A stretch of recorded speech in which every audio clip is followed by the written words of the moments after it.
WCNY's financial fitness is made possible by our members.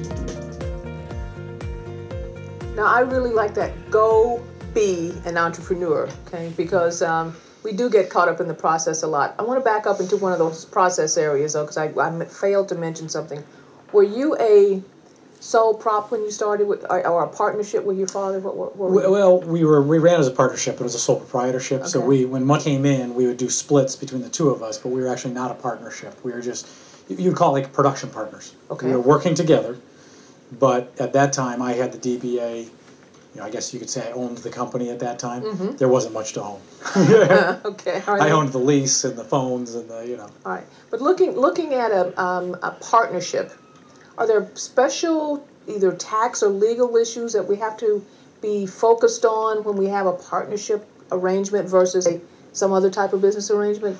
Speaking from the legal perspective, Okay. if you don't mind me jumping in, George, I think that I see this a lot when there's more than one entrepreneur, when there are multiple people launching a business together, and they come into me and say, help me form this business. And it's very important in the partnership setting that you create either an operating agreement or shareholder agreement, depending on if it's an LLC or a corporation, because although everybody's on the same page today and everyone's optimistic and happy and looking toward the future, you need to plan for the heavy lifting of what's going to happen with the business. People come in with different skill sets.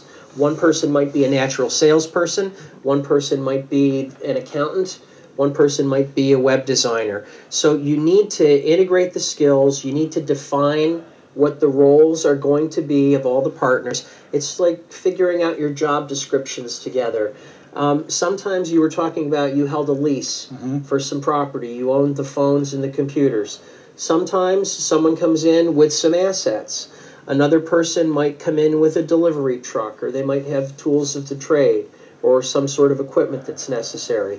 You need an operating agreement or a shareholder agreement so that the partners can identify their contributions, so they can identify what their roles are going to be going forward in the business, and you can plan accordingly, and you can share, profits or who's going to pay the salary, who's putting in the money. It's really about setting expectations and then putting a process in place to manage them.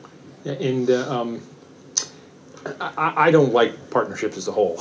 Okay. Mostly I find that they don't work because you don't define them. But I also believe that when you start off, you need to plan an exit strategy. Mm-hmm. How are you going to get out of this? Because the vast majority of partnerships don't end up being successful for one reason or another. And if you've taken the time, sit down with an attorney, sit down with your partners to figure out how are we going to get out of this if this thing goes bad. When it goes bad, you already have a game plan of what you're supposed to do. I do find that most of the time people go into partnerships with the idea if they want to have like the video, multiple people rowing in the same direction. The problem is you got a couple different oars. If they're going in different directions, all you end up doing is going around in a circle. So I find most people that go into partnerships do it because they want the safety. There's someone else in the boat rowing with me, but they'd be better off sometimes hiring a person. Okay. They want to get someone cheap that will help them out, and sometimes that's not always the best.